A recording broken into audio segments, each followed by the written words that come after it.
Diana sells gadgets. While every demographic group purchases her gadgets, sales are disproportionately strong to retired Caucasian women and are disproportionately strong in summer months. She wants to estimate a log linear demand approximation.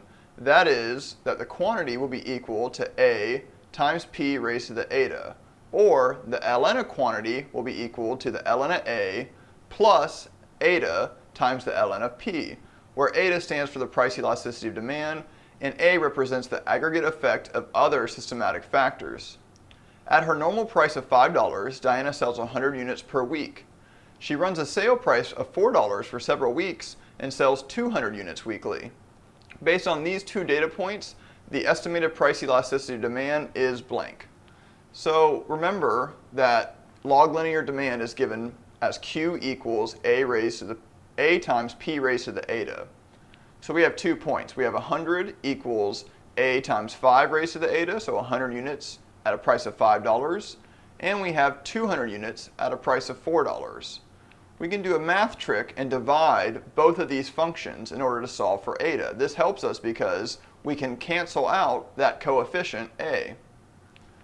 So 200 divided by 100, that's just a number, 2. And on the right side, we're going to have 4 raised to the eta divided by 5 raised to the eta. Since we have a numerator and a denominator that has the same exponent, we can take that exponent and put it outside the parentheses, as shown here. So we'll have the ln of 200 divided by 100, we're going to take the ln of both sides in order to solve for eta, is equal to eta times the ln of 4/5, because when we take the ln of 4/5 raised to the eta, that exponent becomes the coefficient.